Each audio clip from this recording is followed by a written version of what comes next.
Gym Barrett Los Angeles का एक literature professor है जो जुए की लत से खुद को हार रहा है। एक ऐसा शख्स जिसके पास सब कुछ होता है, घर होता है, गाड़ी होती है, बैंक बैलेंस होता है, और उसके बावजूद वो सब कुछ दांव पे लगा देता है, ये जानते हुए भी कि वो सब कुछ हार रहा है। कहानी की शुरुआत जिम बैरेट से होती है, जो अस्पताल में अपने दादाजी को मिलने के लिए जाता है, जो कि अपनी आखिरी सांसें ले रहे हैं। उसके दादाजी उससे कहते हैं कि मुझे बचाने के लिए क्या करोगे? मुझसे झूठ बोलने की सोचना भी मत, तुम जानते हो कि मैं मरने वाला हूँ। वो कहता है कि मुझे बुरा लग रहा है। उसके दादाजी कहते हैं कि अगर मैं तुम्हें अपनी जायदाद में से एक फूटी कौड़ी ना दूं, तो तुम कैसे जियोगे? क्या तुम इस ताकत को संभाल पाओगे? तो वो कहते हैं कि तुम अपने आखिरी पलों में बिल्कुल भी टेंशन ना लो। और ऐसा कहकर वो उन्हें एक आखिरी सलाम देता है। जिम बेरेट अपने दादाजी को आखिरी श्रद्धांजलि देने के बाद सीधे मिस्टर ली के कसीनो में जाता है। मिस्टर ली उस कसीनो के मालिक होते हैं और उनका काफी ज्यादा रुतबा होता है। और जिम बेरेट ने पहले से ही मिस्टर ली के 2,40,000 रुपए उधार ले रखे हैं। जिम बेरेट के पास 10,000 रुपए का कैश होता है, जिसे काउंटर पर जाकर वो चिप खरीद लेता है और जाकर के सामने वाली टेबल पे बैठ जाता है और अपने 10,000 रुपए की चिप की दाव पे लगाता है। उसकी किस्मत अच्छी होती है, इसलिए वो उन 10,000 रुपए को जीत जाता है और 20,000 रुपए आते हैं उसमें। उसके बाद वो उस 20,000 का भी दाव लगाता है और फिर 40,000 जीत जाता है, क्योंकि जिम बेरेट एक ऐसा शख्स है, वो जब तक खेलता रहता है जब तक कि उसके पास एक फूटी कौड़ी ना बचे। और जीतते जीतते वो एक बार में फिर सब कुछ हार जाता है। यहाँ पर जिम बेरेट की मुलाकात नेविले से होती है। नेविले जिम बेरेट से कहता है कि उम्मीद करता हूँ दोस्त, तुमने अपने घर का रेंट पे कर दिया होगा। जिम बेरेट उससे कहता है कि मैं रेंट पे नहीं करता। यहाँ मैं आपको बता देता हूँ कि नेविले इस शहर का एक काफी खास शख्स होता है, जिसे खतरा उठाने में काफी मजा आता है और वो काफी कोरियंस को मार भी चुका है। यहाँ पर नेविले कहता है जिम बेरेट से कि दोस्त, क्या तुम्हें मुझसे कोई प्रॉब्लम है? तो जिम बेरेट कहता है कि हाँ, मुझे तुम्हारी ये कैप बिल्कुल भी पसंद नहीं आई, तुम चाहते थे कि मैं कोई प्रॉब्लम बताऊं, मैंने इसलिए प्रॉब्लम क्रिएट कर दी। नेविले मुस्कुराकर इस बात को नजरअंदाज कर देता है। नेविले को पता होता है कि जिम बेरेट एक जुआरी है और वो जानबूझ करके उसको उकसा रहा होता है। जिम बेरेट कहता है कि मेरे पास आखिरी $500 है, क्या तुम इसकी एक बाजी खेलना चाहोगे? नेविले उसके $500 के आगे अपने 10,000 की बाजी लगाता है। नेविले के पास एक बड़ा कार्ड आ जाता है किंग का, क्योंकि जिम बेरेट को पता होता है कि वह जीत चुका है, इसलिए वह उसका मजाक उड़ाने के लिए कहता है कि बिल्कुल तुम जैसा दिखता है। वह उसे उसकी जीत की मुबारकबाद देकर के सीधे मिस्टर ली के पास जाता है। मिस्टर ली कहते हैं कि तुम आज जब सुबह आए थे तो तुम्हारे पास 10,000 रुपए थे, और तुमने उसे मुझे देने की बजाय वहां जुए में लगा दिए। जिम बेरेट कहता है कि यही तो एक खास जुआरी की पहचान होती है। मिस्टर ली जिम बेरेट को 7 दिन का समय देते हैं उसके 2,40,000 रुपए लौटाने के लिए, लेकिन जिम बेरेट अभी जुआ खेल के संतुष्ट नहीं था। जिम बेरेट सीधे नेविले के पास जाता है, उससे 50,000 का लोन मांगता है। क्योंकि नेविले को रिस्क लेना पसंद होता है, इसलिए वह उसे 20% ब्याज पर देने का ऑफर देता है, जिसे जिम बेरेट मंजूर कर लेता है और उसे 50,000 रुपए मिल जाते हैं।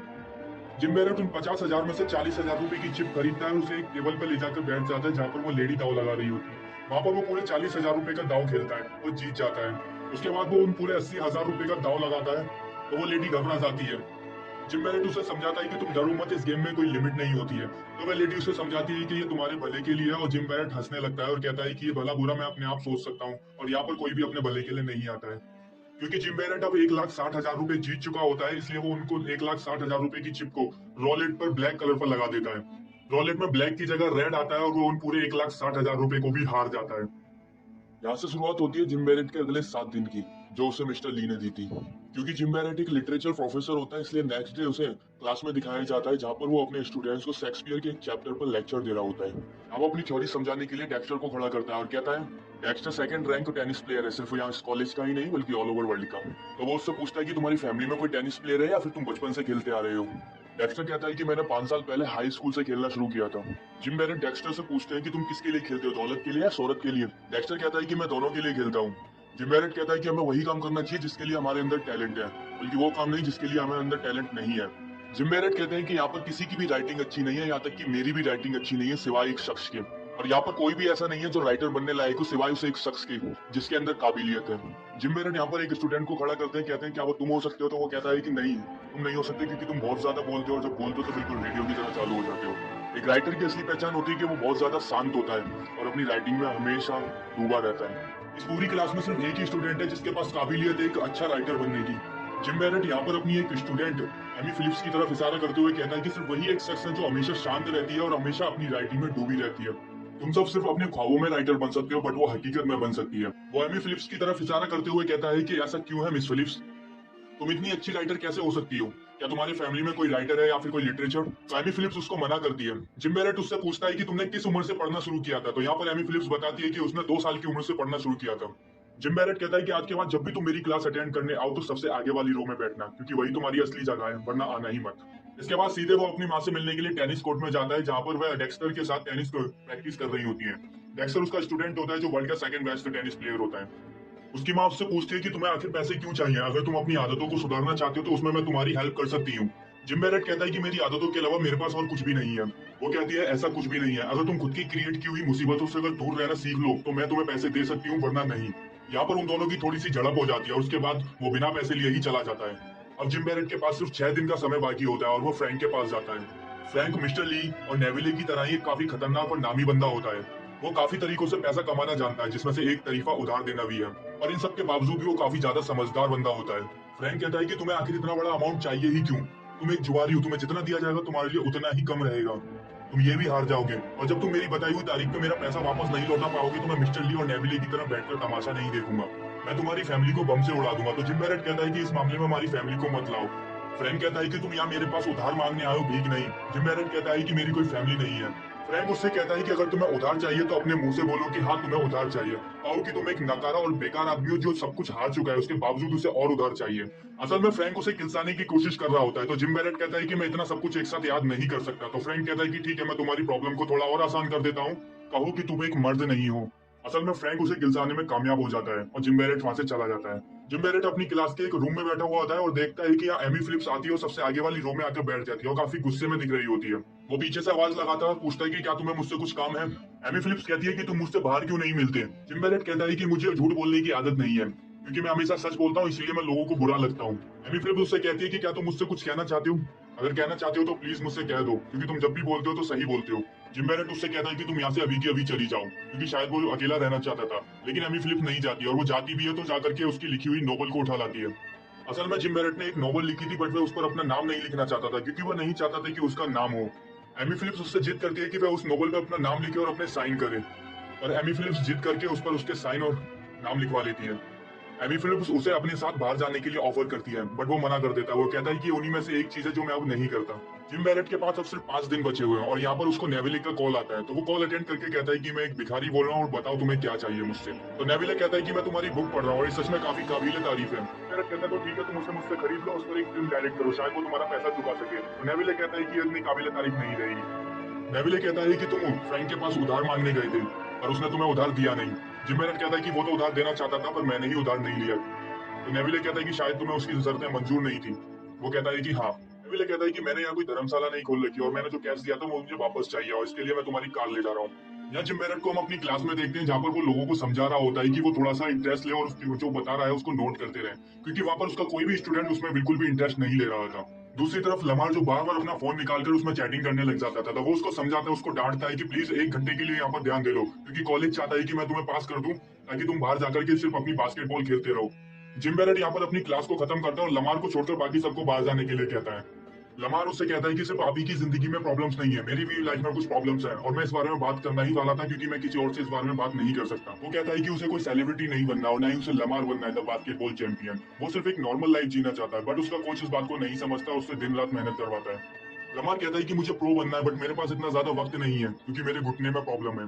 वो कहता है कि मैं ये नहीं बता सकता कि मुझे मेरी माँ का ऑपरेशन कराना है या मेरी छोटी बहन चल नहीं पाती, मैं सिर्फ ये बता सकता हूँ कि मेरे घुटने में तकलीफ है। वो चाहते हैं कि मैं अगले साल भी बास्केटबॉल खेलूं, लेकिन मैं अभी भी जूनियर ही हूँ। जिम बैरेट थोड़ा परेशान होता है कि उसे समझ नहीं आ रहा होता है कि वो अपना उधार कैसे चुका है। वो साथ ही साथ लमार के लिए भी परेशान होता है। जिम बैरेट टॉयलेट में बैठकर लमार का मैच देख रहा होता है, इतने में उसकी माँ आ जाती है और वो उससे पूछती है कि तुमने इस पर भी मैच लगाया है। तो इतने में जिम बैरेट कहता है कि मैं इस पर पैसा क्यों लगाऊंगा, वो एक मेरा स्टूडेंट है और ये बिल्कुल भी सही नहीं होगा। असल में नेविली ने उसकी माँ को फोन करके सब कुछ बता दिया होता है कि उसके बेटे ने उससे उधार लिया हुआ है और वो उसको चुका नहीं पा रहा है। इस बार उसकी माँ उसकी हेल्प के लिए आई हुई होती है। वो उससे पूछते हैं कि अगर तुम उसका उधार नहीं चुका पाए तो वो तुम्हारे साथ क्या करेगा। वो कहता है कि वो मुझे मारेंगे, मेरी प्रॉपर्टी को हत्या लेंगे और साथ ही साथ मेरी फैमिली को भी परेशान करेंगे। ऐसा सुनकर के उसकी माँ को बहुत गुस्सा आता है और वो उसे जोरदार थप्पड़ मारती है। जिम बैरेट कहता है कि तुम्हारे ऐसा कर देने से मैं सुधर नहीं जाऊंगा। हर किसी की जिंदगी में एक समय आता है जब वह अपने आप सुधर जाता है। मैं भी एक टाइम के बाद सब कुछ ठीक कर दूंगा। वह उसे अपने साथ बैंक आने के लिए कहती है ताकि वो अपने बैंक से पैसे निकाल करके उसे मदद के लिए दे सके। और वो साथ ही साथ ये भी कहती है कि मैं आखिरी बार तुम्हारी हेल्प कर रही हूँ, उसके बाद अपनी मनहूस शकल मत दिखाना। वो 2,60,000 रुपए उस बैंक से निकालती है और उसको पकड़ा देती है। एमी फिलिप्स ड्राइव करके कहीं जा रही होती है। वो देखती है कि जिम बैरेट वहाँ एक बेंच पर बैठा हुआ है। उसे देख करके वो उसको अपने साथ आने के लिए कहती है और जिम बैरेट तैयार हो जाता है। क्योंकि वह दोनों एक दूसरे को पसंद करते हैं, इसलिए वो किसी ऐसी जगह पर जाते हैं जहाँ पर किसी शांत सी जगह पर वो बैठ करके एक दूसरे से बातें कर सकें। वो दोनों एक दूसरे के साथ काफी अच्छा समय बिताते हैं। उसके बाद वो सारा पैसा लेकर के एक कसिनो में चला जाता है। वहां जाकर के वो एक टेबल ढूंढता है और वहां पर जाकर 10,000 रुपए की चिप खरीदता है। एक ब्लैक कैप में बैठा बंदा उससे कहता है कि तुम कितना मोटा पैसा लगाना चाहते हो। तो वो कहता है कि जितना हो सके उतना। तो वो उसे रिप्लाई में कहता है कि अगर मेरी इतनी खूबसूरत गर्लफ्रेंड होती तो शायद मैं भी यही कहता। तो जिम बेनेट कहता है कि वो तुम्हारी बेटी की उम्र की है। वो पहले 10,000 की चिप जीतता है, उसके बाद फिर वो हार जाता है। उसके बाद इसी तरह से वो 10-10,000 करके पैसे निकालता रहता है। या उसकी गर्लफ्रेंड देखती है कि वो कुछ ज्यादा ही अपने जुए में खो चुका है और उसे बिल्कुल भी ध्यान नहीं है कि उसके साथ उसकी गर्लफ्रेंड भी है। इसलिए वो अलग चली जाती है और जाकर के अपनी ड्रिंक पीने लगती है। यहाँ पर घंटों तक गेम चलती है और एमी फिलिप्स उसका वेट कर रही होती है। जिम बेनेट धीरे धीरे करके सारे पैसे हार रहा होता है हमेशा की तरह, और वो तब तक खेलता है कि जब तक कि उसके पास सब कुछ हार ना जाए। और ऐसा ही होता है, वो अपना सारा पैसा हार जाता है जो उसने 2,60,000 रुपए अपनी माँ से लिए थे। वो दोनों घर लौटते हैं और एमी फिलिप्स उससे पूछती है क्या तुम सब कुछ हार गए? तो वो कहता है कि हाँ। वो कहता है कि मेरा एक स्टूडेंट है जो कहता है कि मुझे हर चीज में जीत दिखाई देती है या फिर उसके बाद मौत, और मैं भी कुछ ऐसा ही हूँ, मुझे हर चीज में जीत दिखाई देती है, और अगर कोई हार जाता है तो इसमें इतना ज्यादा परेशान क्या होना। और एमी फिलिप्स उसे किस कर लेती है। अब जिम बैरेट के पास सिर्फ 3 दिन का समय होता है। वो एक रास्ते से जा रहा होता है कि देखता है कि सामने से नेविले की गाड़ी आ रही होती है। वो तुरंत ही एक गली में घुस जाता है, पर वो कितना दूर जाता है। वो अपनी कार से उसके पास आता है और उसके पास आकर के कहता है कि तुम्हारी डेडलाइन खत्म हो चुकी है। तो जिम बैरेट नेविले से कहता है कि मैंने तुम्हारी डेडलाइन याद रखना जरूरी नहीं समझा। इस बात पर नेविले किलस जाता है और वो उससे कहता है कि क्या सौदा करते हैं लमार को लेकर। तो जिम बैरेट कहता है कि इन सब का लमार से कोई लेना देना नहीं है। तो वो कहता है कि लमार का भी लेना देना है और तुम मुझे उसका नंबर दोगे। तो वो उसको नंबर दे देता है। जिम बैरेट ने लमार का गलत नंबर उसे दिया होता है और इस बात के लिए नेविले उसे मैसेज भी करता है कि तुमने सही नहीं किया मुझे गलत नंबर पकड़ा कर। जिम बैरेट बहुत ज्यादा परेशान हो रहा होता है क्योंकि उसे पता नहीं होता, समझ नहीं आ रहा होता है कि उसे क्या करना चाहिए। वो जब सुबह उठता है तो सामने मिस्टर ली को पाता है। मिस्टर ली उससे पूछते हैं कि तुम उसका उधार कैसे चुकाओगे? तो जिम बैरेट कहता है कि मैं नहीं जानता, मैं इसमें फंस चुका हूँ, और अगर तुम चाहते हो कि मैं इससे बाहर निकलूं और लोगों का उधार चुका सकूं तो मुझे और उधार दो। उन्हें कुछ भी समझ नहीं आ रहा होता है कि वो उसके साथ क्या करे। वो उसे थोड़ा मारते पीटते हैं, टॉर्चर करते हैं, उसके बाद वहां से चले जाते हैं। वो एक दुकान पर आता है और उससे कहता है कि मैं ये घड़ी बेचना चाहता हूँ, ये घड़ी बिल्कुल नई है क्योंकि तुम्हारी गुडविल भी अच्छी है, इसलिए किसी को शक भी नहीं होगा, इसलिए तुम इस घड़ी को ले लो। वह दुकानदार से कहता है कि पहले मेरी एक बात सुन लो, क्योंकि मैं जो एक बार रेट बताऊंगा तो उसमें हाँ या ना में जवाब देना। मैं यहाँ कहता है कि चलो ठीक है लेकिन अपना दाम तो बताओ। तो वो कहता है कि घड़ी 6,000 रुपए की, मैं तुमसे 3,500 रुपए मांग रहा हूँ, हाँ या ना में जवाब दो। दुकानदार थोड़ी देर सोचता है और फिर उससे कहता है कि मैं इसके 1,000 रुपए दे दूंगा। जिम बैरेट समझ जाता है कि उसे समझाने का कोई भी फायदा नहीं है, वो उसको वो दाम नहीं देने वाला, इसलिए वो वहां से चुपचाप चला जाता है। वो दुकान से बाहर आ जाता है, उसके पीछे पीछे दुकानदार भी आता है, उससे कहता है कि मैं इसके 2,000 रुपए दे दूंगा और इससे ज्यादा कोई भी दुकानदार तुम्हें नहीं देगा। तो इस बात पर वो मुड़कर आता है और जिम बैरेट उससे कहता है कि मैंने तुमसे पहले ही कहा था कि मुझे कोई बहस नहीं चाहिए। वो वहां से चलने ही लगता है कि देखता है कि सामने से नेविले की गाड़ी आती है और उसे किडनैप करके अपने अड्डे पर लेके जाते हैं उसे। नेविले उसे एक कुर्सी से बांध देता है और उससे कहता है कि तुमने बिल्कुल भी सही नहीं किया और मुझे पता है ये तुमने जानबूझ करके नहीं दिया था, गलती से तुमने मुझे गलत नंबर पकड़ा दिया। तो जिम बैरेट कहता है कि मैंने गलती से नहीं जानबूझ करके तुम्हें गलत नंबर दिया था। तो इस बात पर नेविले कहता है कि अब मेरा आदमी तुम्हें एक असली चीज देगा, और उसे एक जोरदार पंच मारते हैं। वो उससे कहता है कि अगर तुमने लमार को मैच फिक्सिंग के लिए नहीं मनाया तो मैं तुम्हारी गर्लफ्रेंड को मार दूंगा, उसके बाद तुझे भी। नेविले चाहता है कि वो लमार को मना ले मैच फिक्सिंग के लिए क्योंकि वो एक बास्केटबॉल चैंपियन है और नेविले उसको पैसे लगाकर जीतना चाहता है। जिम बैरेट अपना सामान इकट्ठा कर रहा होता है, इतने में वो देखता है कि उसकी गर्लफ्रेंड एमी फिलिप्स भी वहां पर आ जाती है और वो उससे पूछती है क्या तुम्हें उसने मारा? तो वो कहता है कि तुम्हें इससे कोई मतलब नहीं है और कि तुम मेरी गर्लफ्रेंड हो, मेरी बीवी नहीं। वो उससे कहता है कि वो उसे गुड बाय बोल दे क्योंकि वो वहां से जाना चाहता है। वो उससे कहता है कि अगर मैं तुम्हारे दरवाजे पर वापस आ गया तो समझ लेना कि सब कुछ ठीक हो गया, अगर मैं नहीं आ पाया तो समझ लेना कि कुछ भी ठीक नहीं था और मैं मर गया। एमिस मेरठ लमार के पास आता है। लमार अपनी प्रैक्टिस कर रहा होता है। वह वहां पर आकर के कहता है कि मैं जानता हूँ तुम्हारे घुटने में तकलीफ है और तुम्हें पैसे की भी जरूरत है, कैसा लगेगा अगर मैं तुम्हें 2 घंटे के काम के 1.5 लाख रुपए दूं? लमार कहता है कि आपके पास इतना पैसा कहाँ से आएगा और मुझे किस काम के पैसे मिलेंगे? वो कहता है कि तुम्हें कल के मैच में 8 पॉइंट से ज्यादा नहीं बनाने और तुम्हें हारना है। तो लमार कहता है कि मुझे हारना नहीं है, इसका मतलब मुझे सिर्फ 8 पॉइंट से कम बनाने हैं, दैट्स इट। लमार उससे पूछता है कि क्या मेरे ऐसा करने से तुम बच जाओगे? वो कहता है कि हाँ। इसके बाद वो दोबारा फ्रैंक के पास जाता है और जाकर के उससे पैसा उधार मांगता है। फ्रैंक उससे कहता है कि तुम पागल हो गए हो या फिर तुम्हारे दिमाग पे पत्थर पड़े हुए हैं। मैं तुम्हें उधार तो दे दूंगा लेकिन मुझे वादा करो कि तुम मेरा पैसा लौटा दोगे। अगर तुम नहीं लौटा पाए तो मैं तुम जानते रही हो मैं तुम्हारे साथ क्या करूंगा, और अगर तुमने खुदकुशी करने की कोशिश की तो मैं तुम्हारे पूरे खानदान को उड़ा दूंगा। फ्रैंक उसे काफी ज्यादा डराता है, धमकाता है और उससे पूछता है कि क्या तुम मेरी इतनी सारी शर्तों के बावजूद भी मेरा उधार लेना चाहते हो? तो वो कहता है कि हाँ मैं उधार लेना चाहता हूँ क्योंकि मुझे जरूरत है। उसके बाद फ्रैंक उसे अपनी गाड़ी की चाबी देता है और उसे कहता है इस गाड़ी में उसके 2,60,000 रुपए रखे हुए हैं, इसके साथ साथ वो अपनी गाड़ी भी दे रहा है, उसे ले जाए। और उसे समझाता भी है कि वो इन सब चीजों से बाहर निकल आए। 2,60,000 रुपए लेने के बाद वो मिस्टर ली के पास जाता है और वहां जाकर के 1.5 लाख रुपए उधार और मांगता है। तो इस बात पर कि मिस्टर ली की और केस जाती है और उसके दोनों आदमी उसे बहुत मारते हैं, और उसके बावजूद वो ढीठ की तरह वो यही कहता है कि मुझे और पैसा चाहिए ताकि मैं तुम लोगों का उधार चुका सकूं, तो प्लीज मुझे उधार दो। मिस्टर ली कहता है कि तुम फ्रैंक के पास क्यों गए थे? तो वो मना करता है कि मैं फ्रैंक के पास नहीं गया था। काफी ज्यादा टॉर्चर होने के बाद मिस्टर ली मान जाता है और वो कहते हैं कि चल ठीक है मैं तेरे को 1.5 लाख रुपए दे देता हूँ, और वो उसको 1.5 लाख रुपए दे देते हैं। अपने आप को इस झमेले से निकालने के लिए अब उसने पूरी प्लानिंग कर रखी थी। वो 2,60,000 रुपए को डेक्स्टर को दे देता है। डेक्स्टर उसका स्टूडेंट होता है जो टेनिस चैंपियन होता है। डेक्स्टर उन 2,60,000 रुपए को लेकर वेगस चला जाता है जहां पर वो उस पैसे को लगा सके लमार पर। बचे हुए 1.5 लाख रुपए को वो लमार को दे देता है ताकि वो 8 पॉइंट से ज्यादा पॉइंट ना बना पाए। उसके बाद अगले दिन वो मैच शुरू होता है और नेविले बहुत खुश होता है क्योंकि उसे पता होता है कि वो ये मैच जीतने वाला है, क्योंकि उसने वो सारा पैसा लमार पे लगा रखा है। लमार शुरू में तो लगातार पॉइंट करके सबको डरा देता है और नेविले भी डर जाता है कि वो सोचता है कि मैंने सारा पैसा इस पर लगा रखा है, मैं बर्बाद हो जाऊंगा। और उसके बाद वो गोल करना बंद कर देता है और वो 8 पॉइंट से ज्यादा नहीं बनाता, लेकिन मैच जीतता है। और इस तरह से किसी को शक भी नहीं होता कि लमार मैच फिक्सिंग कर रहा था। साथ ही साथ नेविले भी अपने पैसे जीत जाता है और वो बहुत खुश होता है। जिम बैरेट उसके पास जाता है और उससे कहता है कि अब तो तुम खुश हो, हमारा हिसाब बराबर हो गया, अब तुम मेरी गर्लफ्रेंड से दूर रहोगे। नेविले उससे कहता है कि तुम्हें पता है आज की गेम से बहुत ज्यादा फायदा हुआ है। लास वेगस में एक ऐसा शख्स है जिसने सेम गेम लगाई थी और उसने बहुत सारा पैसा लगाया था और वो जीत गया। क्या तुम्हें पता है कि वो कौन था? शायद तुम्हें पता हो या फिर तुमने किसी को बताया हो। तो वो कहता है कि नहीं, ना तो मुझे पता है और ना ही मैंने किसी को बताया। इसके बाद वो एक लिफाफा निकालता है जिसमें नेविले से लिए हुए उधार पैसे होते हैं जो उसने उस क्लब में लिए थे।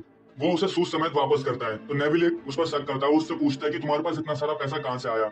जिम बैरेट कहता है कि मैंने फ्रैंक से उधार मांगा था और अगर तुम्हें यकीन नहीं होता तो तुम खुद पूछ लो उससे। जिम बैरेट उसका उधार देने के बाद जा ही रहा होता है कि इतने में नेविले कहता है कि अगर इंसान चाहे तो खुद को बदल सकता है।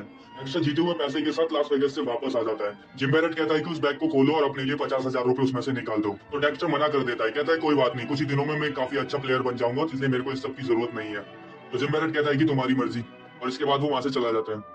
जिम बैरेट फ्रैंक का उधार देने के लिए उसे एक खास क्लब बुलाता है। फ्रैंक उसे मना करता है, वो कहता है कि वहां पर लोगों को लूटा जाता है, इसलिए मैं वहां उस जगह पर नहीं आऊंगा। फिर वो पूछता है क्या वो अब मिस्टर ली और मेरा दोनों को उधार लेकर के आया है? तो जिम बैरेट कहता है मिस्टर ली के लिए कुछ भी नहीं है, लेकिन तुम्हारा सारा पैसा लेकर आया हूँ। इसके बाद फ्रैंक कहता है चलो ठीक है, मैं आ रहा हूँ। वो उस खास क्लब के अंदर जाता है और मिस्टर ली से मिलता है। मिस्टर ली उससे कहता है कि चलो बाहर चल करके बात करते हैं। तो वो कहता है कि नहीं, मुझे फ्रैंक का भी पैसा लौटाना है और वो यहाँ पर आ रहा है। उसके बाद उस क्लब में एक मोटी पार्टी को चुन लेता है जिसके पास वो एक मोटा पैसा लगा सके ताकि जीतने के बाद वो उसमें पैसा लौट दे सके। ऐसे ही फ्रैंक वहां पहुंच जाता है, वो उस मोटी पार्टी के पास पहुंचता है, उससे कहता है कि क्या मोटी बाजी यही लगाई जाती है? तो वो बिजनेसमैन कहता है कि हाँ।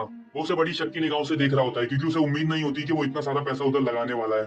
जिम बैरेट बैग से सारा पैसा निकालता है, उसकी टेबल के आगे रख के कहता है कि इस सारा का सारा पैसा ब्लैक पर लगा दो। ये देख करके उस पूरे क्लब का अटेंशन उस पर आ जाता है और वो बिजनेसमैन उसको इजाजत दे देता है और डील डन करता है। जैसे ही रोलेट घुमाया जाता है, सबकी सांसें अटक जाती हैं और खास तौर पर जिम बैरेट की, क्योंकि यही चांस होता है उस पे दोनों का पैसा उधार चुकाने का। जिम बैरेट की किस्मत अच्छी होती है और इस बार ब्लैक ही आता है और वो पैसा जीत जाता है और उसकी सांस में सांस आती है। वो पीछे मुड़ता है और उस बिजनेसमैन से कहता है कि मैं गैम्बलर नहीं हूँ, ये पैसा मैंने फ्रैंक की तरफ से लगाया था। और ऐसा कहकर वो वहां से चला जाता है। असल में जिम बैरेट दिल से अपनी जिंदगी की एक नई शुरुआत करना चाहता था और वो इस झमेले से निकलना चाहता था, लेकिन इस बार उसकी किस्मत साथ देती है और वो पैसा जीतता है और सबका पैसा उधार चुका देता है। इतने में पीछे से फ्रैंक आता है और उससे कहता है कि क्या तुम्हारे पास कुछ पैसे पड़े हुए हैं? तो वो कहता है कि एक ढेला भी नहीं है। तो वो उससे पूछता है कि अब तुम अपनी जिंदगी की शुरुआत कैसे करोगे? तो वो उससे कहता है कि मेरी गाड़ी में 50,000 रुपए तुम्हारे एक्स्ट्रा पड़े हुए थे, तो वो ले लो और अपनी जिंदगी की एक नई शुरुआत करो। वो कहता है कि मैं अपनी जिंदगी की शुरुआत अब अपने तरीके से करूंगा और वो वहां से भागता हुआ चला जाता है। फ्रैंक बहुत खुश होता है क्योंकि एक फ्रैंक बहुत अच्छा आदमी होता है, वो चाहता था कि वो सुधर जाए। अब वो भागता हुआ सीधे अपनी गर्लफ्रेंड के घर जा रहा होता है क्योंकि उसने उससे वादा किया होता है कि अगर मैं तुम्हारे घर पे या अपने दरवाजे पर लौट आऊं तो समझ लेना कि सब कुछ ठीक हो चुका है। और जैसे ही वो उसके घर पर पहुंच कर दरवाजा खटखटाता है तो उसकी गर्लफ्रेंड भी समझ जाती है। तो कहीं ना कहीं अब कहानी का अंत ये दिखाया गया है कि सब कुछ ठीक हो चुका है, फ्रैंक अब सुधर गया और वो अपनी लाइफ को एक नॉर्मल तरीके से जीना चाहता है।